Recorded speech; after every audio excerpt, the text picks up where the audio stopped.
Bonhoeffer. Él decía, hay decisiones que nos definen.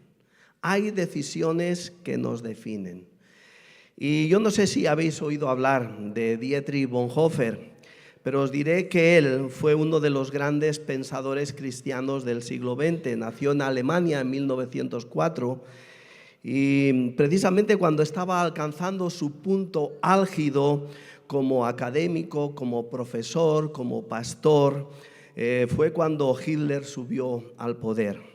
Y pronto reconoció la maldad de este hombre y de todas sus intenciones, así que él se debatió en el papel que tenía que tener o desempeñar un cristiano en un país que estaba siendo conducido a un camino de destrucción por un gobierno cuya crueldad parecía no tener fin.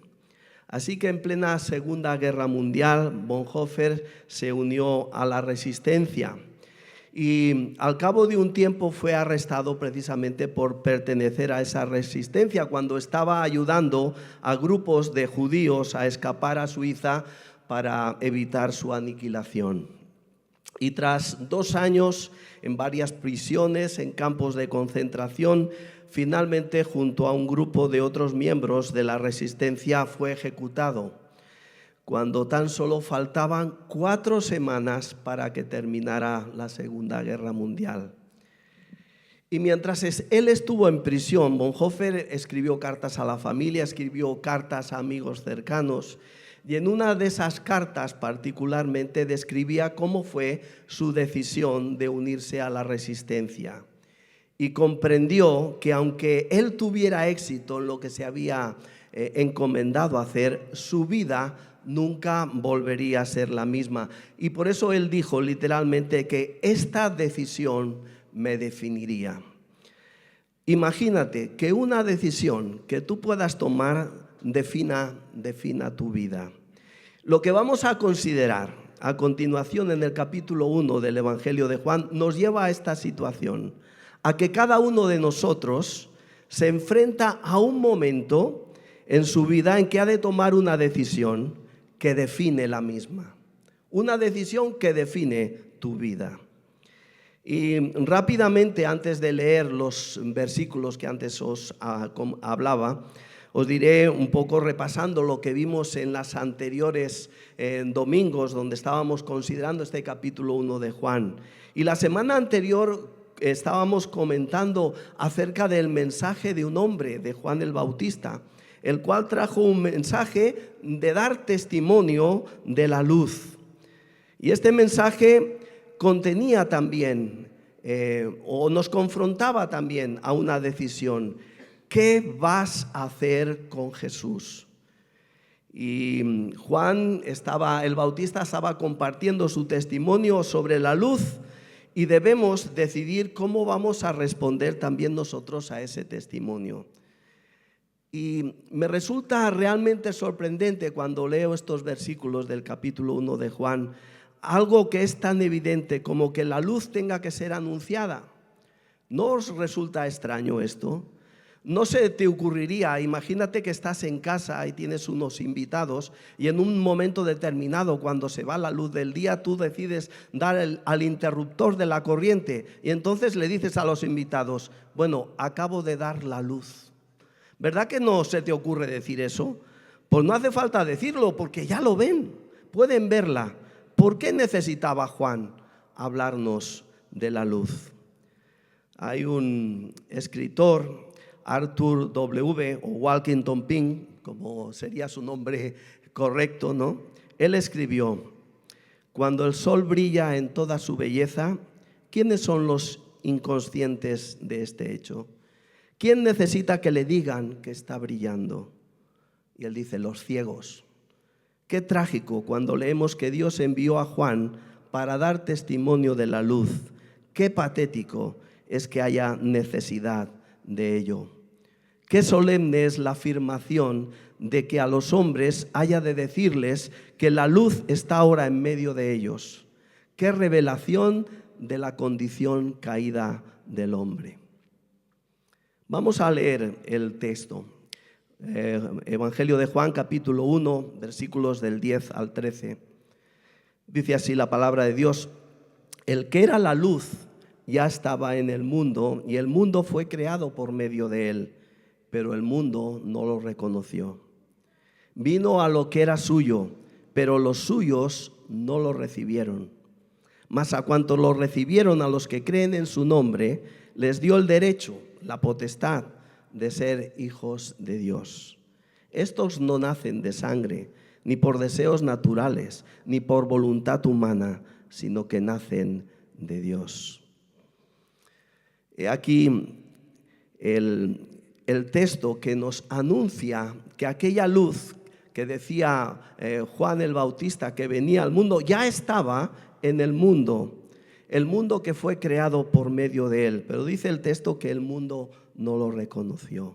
Es el primer versículo del Evangelio de Juan que presupone la encarnación del Verbo que se anuncia en los primeros versículos. Y hay una diferencia al considerar el primer versículo del Evangelio de Juan, donde dice: en el principio era el Verbo. Pero es que este versículo 10 comienza diciendo: ya estaba en el mundo. Y todo y con eso, quizás los dos primeros versículos que hemos leído, el versículo 10 y el versículo 11, sean unos de los versículos más tristes y más trágicos que encontramos en los evangelios. Cuando lees los versículos que van del 6 a 9, los que estuvimos considerando la semana pasada, lo que obtenemos es una expectación, una sensación de ansiedad, de que se está esperando algo bueno, pero aún no está allí.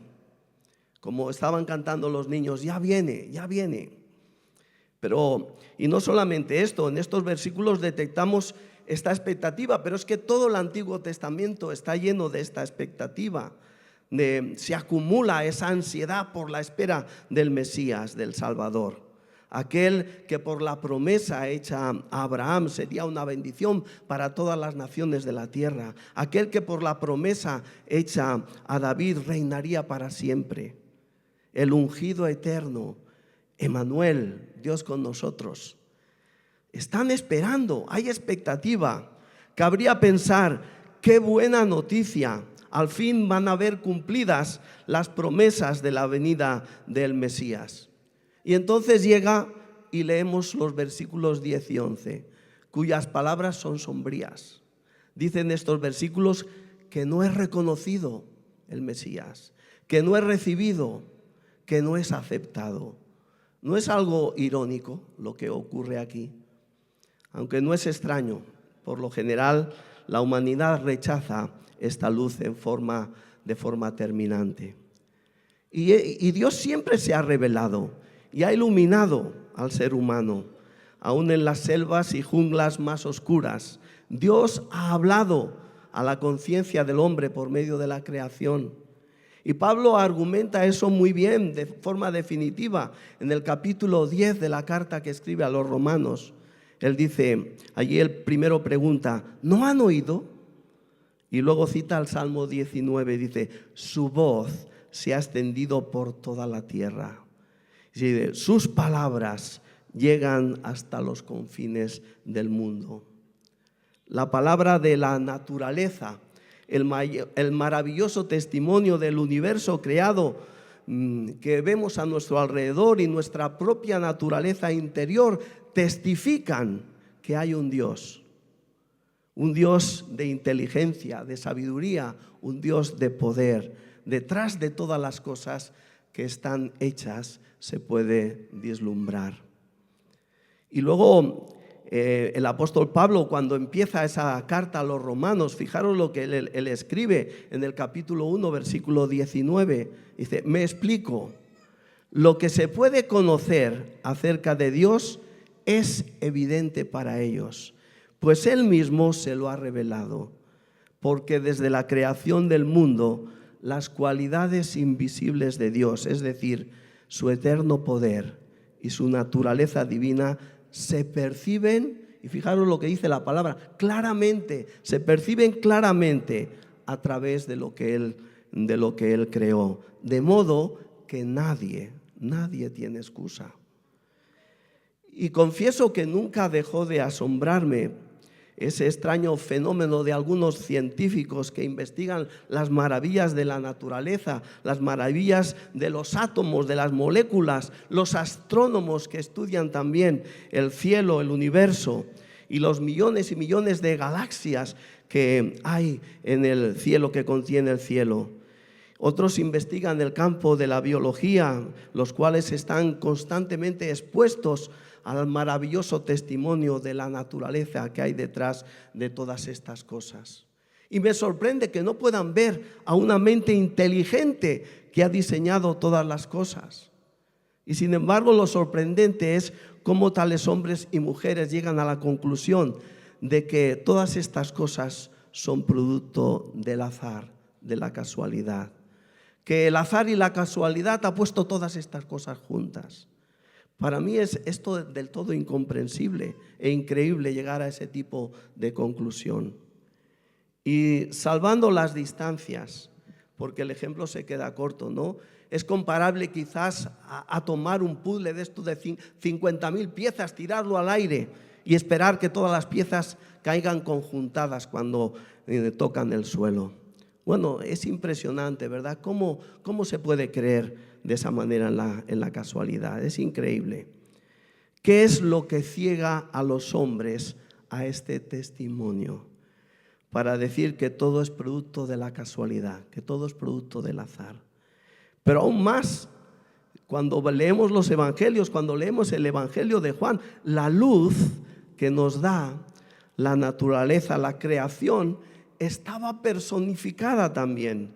Vino, estuvo entre nosotros y se puso en medio de nosotros en la persona de Jesús, quien demostró su identidad, calmando la tormenta, hablando a los vientos y a las olas, tomando elementos sencillos como el pan y el vino y alimentando a 5.000 personas en una ocasión y en otra ocasión a 4.000, sanando cuerpos, librándolos de la enfermedad, creando ojos en los cielos e incluso hablando a los muertos y resucitándolos a la vida. Ahí estaba el testimonio de Jesús, el Creador estando en medio de nosotros, como Juan escribe. Esa luz verdadera vino al mundo. Él estaba en el mundo y el mundo fue hecho por medio de Él. Y sin embargo, y ahí lo trágico, el mundo no lo conoció, no lo conoció. Esa extraña ceguera, esa extraña oscuridad de incredulidad sigue siendo cierta hoy también, como lo fue entonces. No reconocimos al Creador mismo cuando Él vino entre nosotros. Y tal como dice el apóstol Pablo, no hay excusa, no hay excusa, no hay excusa. Bueno, no hay excusa, pero la realidad es que el hombre sigue siendo rebelde en su corazón y no quiere reconocer a Jesús. Estaba recordando cuando estaba meditando en este pasaje que el pasado mes de noviembre, el día 26, Lidia y yo estábamos en Barcelona y era el día del encendido de las luces de Navidad en la ciudad. Y lo cierto es que había también mucha expectativa por el evento. Las calles estaban llenas de gente con sus móviles enfocados a las luces para grabar el momento de la venida de la luz. Y recordaba yo estos versículos porque para la mayoría de las personas que allí estaban, Navidad solamente es un periodo de tiempo de fiestas, de regalos, de luces, donde el verdadero protagonista, que es Jesús, no tiene cabida. ¿A quién se le puede ocurrir celebrar un cumpleaños sin el protagonista principal del gozo y de la alegría? Pues 2000 años después, el mundo sigue sin reconocer a su Creador. Escuché también en estos últimos días una canción de los años 70, se nota que ya tengo una edad, llamada Los sonidos del silencio, quizás la conocéis alguno, escrita por Simon y Garfunkel. Y me llamó la atención, o caí en la atención de algo que no había caído nunca, ¿no? Habida cuenta de que estaba estudiando estos textos. Y es cómo comienza la canción. Y la canción dice: hola, oscuridad, mi vieja amiga, he venido a hablar contigo otra vez. Esta es la descripción vivida y precisa de la forma en que las personas sienten hoy en día. Viven en la oscuridad. Oh, la oscuridad, he venido a hablar contigo otra vez. Jesús vino como luz, pero el mundo estaba ciego y no podía verlo. El que creó el mundo estaba en el mundo, pero el mundo, dice el texto, no lo conoció. Y aún hay un autor, Matt Carter, que dice lo siguiente referente a esto: Jesús hizo nuestros ojos, pero nos negamos a ver su gloria. Jesús hizo nuestros oídos, pero nos negamos a escuchar sus palabras.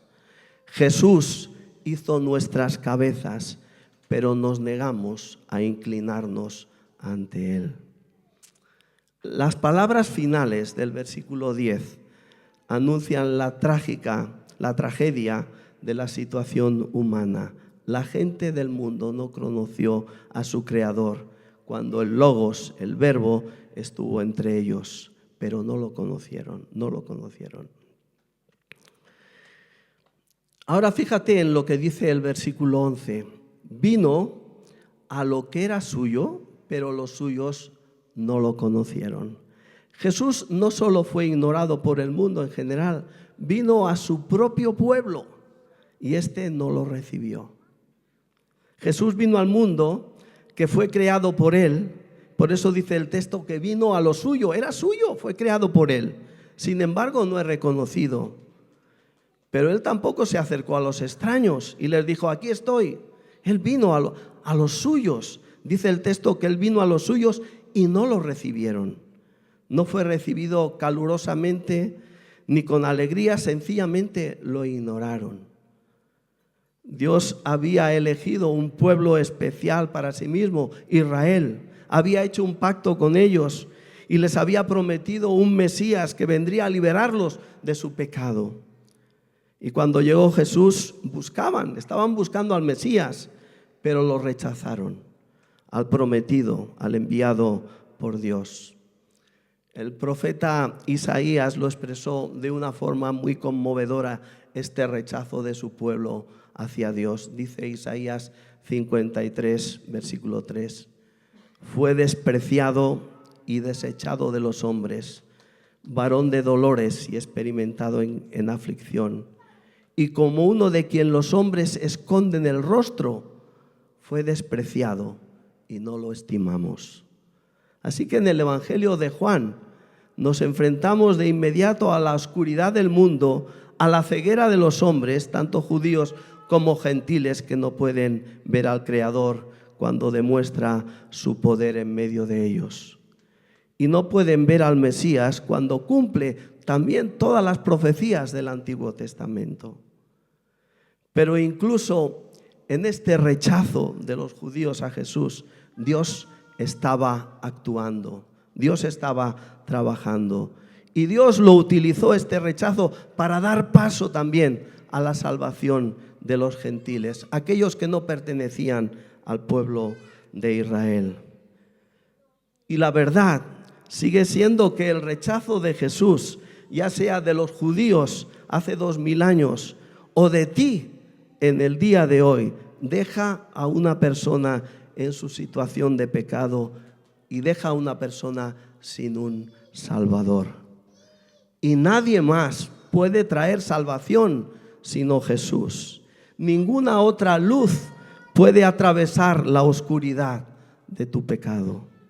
Así que no le des la espalda esperando que tus propias buenas obras o acciones serán suficientes, porque no lo serán.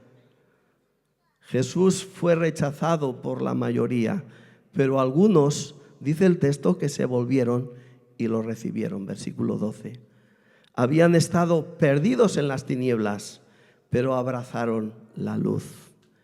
Y la única manera en que algunos pudieron recibirlo fue creyendo en su nombre, dice el texto. Este es el término clave del Evangelio de Juan, un término que encontramos más de 100 veces en el Evangelio. Si queremos recibir a Jesucristo, debemos de confiar, debemos de creer completamente en Él. Dice el versículo 12, mas a cuanto lo recibieron, A los que creen en su nombre les dio el derecho de ser hijos de Dios. Está claro que Dios no es el Padre de todos. No todos son hijos de Dios, como a veces se suele decir. Todos somos hijos de Dios. No es así. Dios no es el Padre de todos. Solo aquellos que reciben a Jesús se les da el derecho de convertirse en hijos de Dios. Y en el versículo 11 vemos claramente que aquellos que reciben a Jesús y creen en su nombre son a quienes se les da el derecho de llegar a ser hijos de Dios. Solo hay un camino hacia Dios el Padre y es a través de Jesucristo el Hijo. No puedes tener una relación correcta con Dios el Padre a través de Buda, de Mahoma o de cualquier otra persona. Solo puedes tener una relación correcta con Dios y convertirte en su Hijo al recibir a Cristo y al creer en su nombre. John Piper describe el significado de recibir a Jesús y creer en su nombre de esta manera. Él dice: recibir a Jesús significa que cuando Jesús se ofrece a ti, le das la bienvenida a tu vida por lo que es. Si Él viene a ti como Salvador, le das la bienvenida a su salvación. Si Él viene a ti como líder, le das la bienvenida a su liderazgo. Si Él viene a ti como proveedor, le das la bienvenida a su provisión. Si Él viene a ti como consejero, tú acoges con beneplácito su consejo. Si Él viene a ti como protector, le das la bienvenida a su protección. Si Él viene a ti como autoridad, le das la bienvenida a su autoridad. Si Él viene a ti como rey, le das la bienvenida a su gobierno. Y luego añade: recibir a Jesús significa tomar a Jesús en tu vida por lo que es.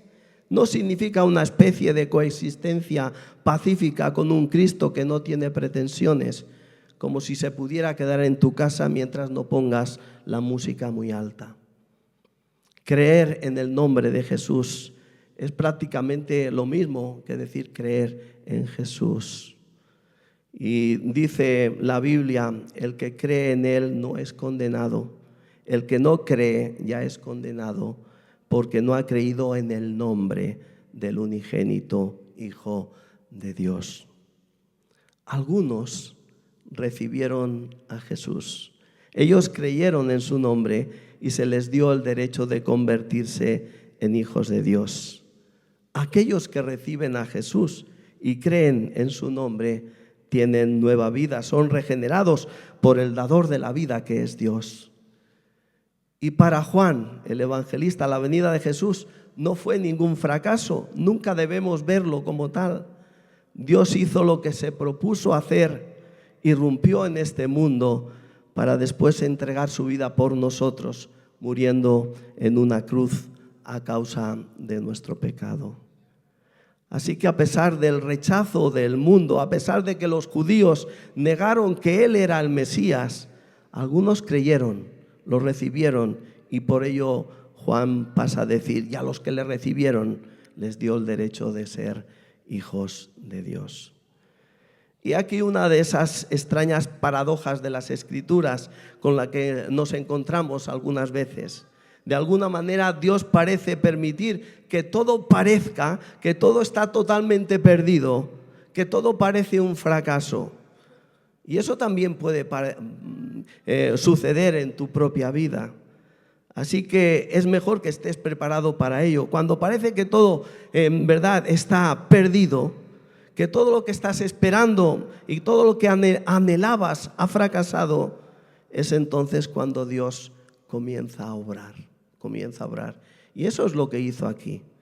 Aunque el Mesías fue rechazado y el Creador no fue reconocido, sin embargo, en medio de ese rechazo, Dios comenzó a producir una creación completamente nueva, una nueva humanidad llegó a existir. Y comienza, como Juan nos dice aquí, como en la antigua creación, con un nuevo nacimiento. Y cada persona de los que estamos aquí hemos entrado a la vida por medio de un nacimiento, no hay otra forma de entrar. Así que si llegaste aquí, ¿verdad? Naciste una vez Y eso es también cierto para la nueva creación de Dios. Tiene que haber un nacimiento. Y Jesús va a señalar esto mismo de una manera bastante intensa cuando Él en una noche está hablando con uno de los maestros de Israel, de los judíos, y le dice: es necesario que nazcas de nuevo.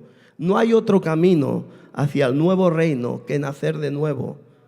Es como en la vieja creación, comienza con un nacimiento. Y al igual que en la antigua creación, tampoco es un nacimiento que se hace en serie, es de uno en uno, ¿verdad? Todos cuando vinimos a este mundo, vinimos de una sola vez, de uno en uno. Bueno, hay algunos partos múltiples, los más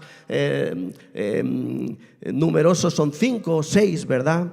Pero esa es la excepción. Nosotros también tenemos que venir al reino de Dios naciendo a esa nueva vida de uno en uno. Hay que venir de uno en uno personalmente, individualmente. La salvación es más que simplemente decir sí a Jesús. Debemos rendirnos completamente a Él, apoyándonos en Él solamente. Imagínate que tenemos una silla y puedo creer intelectualmente que esa silla me aguantará, pero no será eso cierto hasta que yo, ¿verdad?, pruebe mi confianza en ella y me siente. Pues de la misma manera, creer significa confiar en, apoyarse en. Recibir a Jesús significa tomar a Jesús en tu vida por lo que es. Y la idea es rendirte completamente al Salvador, entregarte a Él, sacarte de tu propia protección y confiar tu vida a la custodia de Jesús. Y añade el texto 12 que a los que le recibieron, a los que creen en su nombre, Él les dio. Y acordaros de esta palabra, de este verbo, les dio el derecho de ser hijos de Dios. Y esto significa que Dios dio de su buena voluntad, nos concedió lo que no merecemos, ser un hijo de Dios. El apóstol Juan, cuando escribe su primera carta, dice, hablando de esto: mirad cuán gran amor nos ha otorgado el Padre, para que seamos llamados hijos de Dios. Y eso somos. Por esto el mundo no nos conoce, porque no le conoció a Él.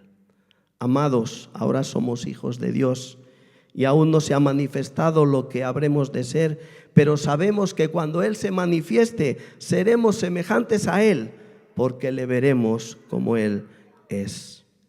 Qué gran privilegio al recibir a Jesús, de convertirnos en hijos de Dios. Nosotros que estábamos apartados, que estábamos lejos, que estábamos muertos en nuestros delitos y pecados, somos ahora introducidos en la familia de Dios, siendo además hechos partícipes de la herencia de Dios como sus hijos. No merecemos esto. Nunca podríamos decir: bueno, me he dado el derecho de ser llamado hijo de Dios. Solo Jesús puede hacerlo. Y Él tiene la autoridad para declarar que tú y yo, que somos pecadores, ahora somos hijos si hemos recibido, si hemos creído en el nombre de Jesús. Hemos sido aceptados por el Padre por haber recibido y creído en el nombre de Jesús. ¿Ves ahora cómo esta única decisión de recibir a Cristo define completamente tu vida? Nuestras vidas son radicalmente alteradas por nuestra posición en la familia de Dios. No tenemos que temer el futuro porque vamos a la casa del Padre, como dice el Evangelio. Podemos dejar de preocuparnos por nuestras necesidades en esta tierra, ¿verdad?, si serán satisfechas o no, porque nuestro Padre da buenos regalos a sus hijos, dice el Evangelio. No necesitamos estar ansiosos por nuestra jubilación, porque reconocemos que nuestra herencia no está aquí, no está en los bancos terrenales, sino está en el reino celestial. Y nuestra esperanza, nuestra expectativa no está en este mundo. algún día como hijos del Rey, dice en el Evangelio de Mateo, brillaremos como el sol en el reino de nuestro Padre.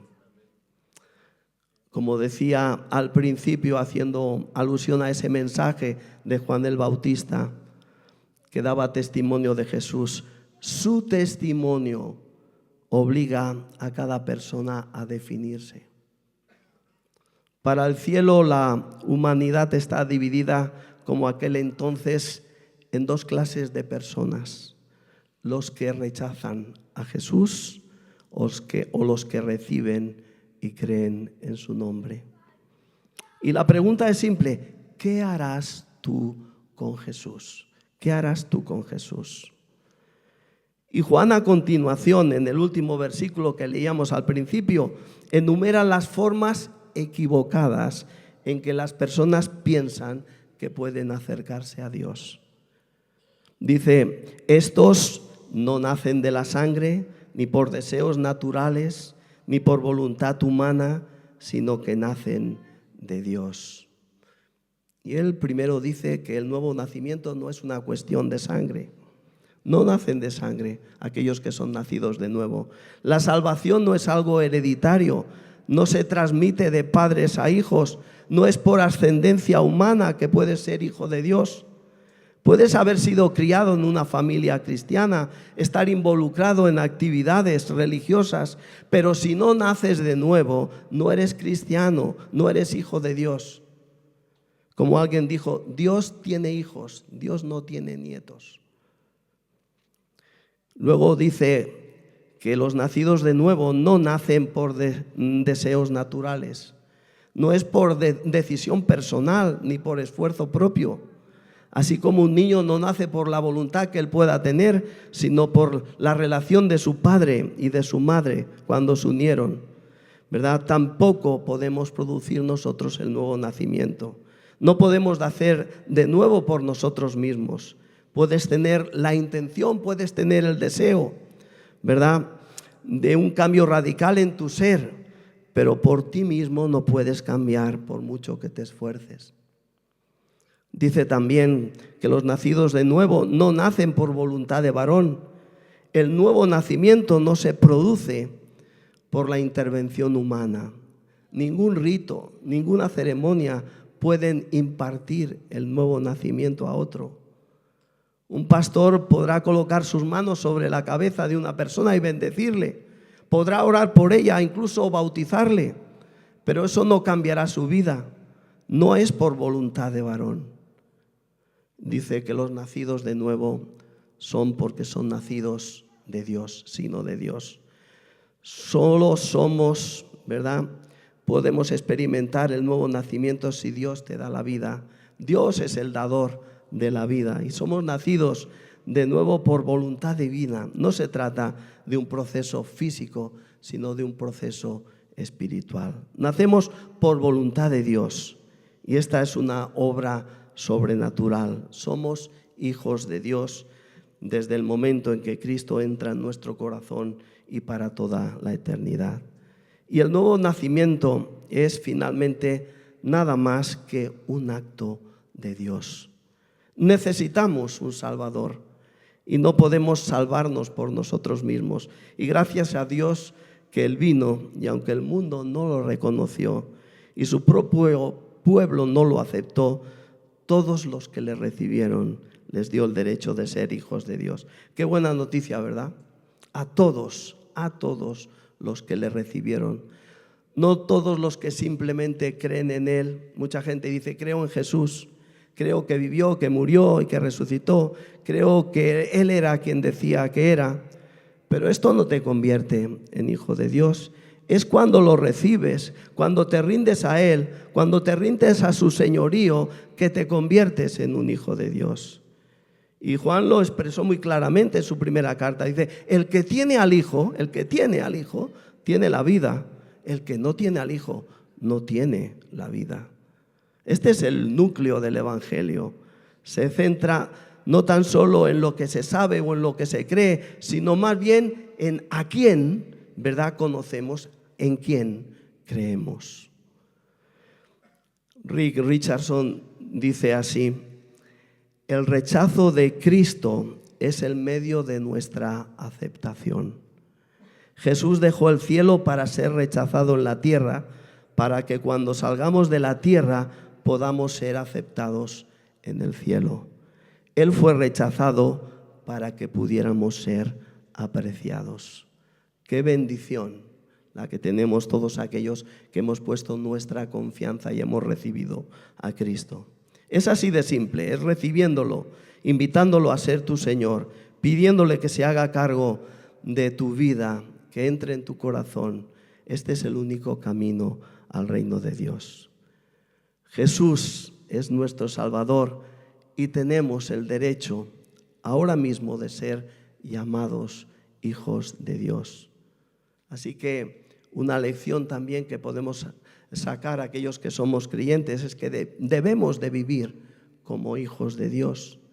Esta es nuestra responsabilidad, vivir a la altura de lo que somos, hijos de Dios.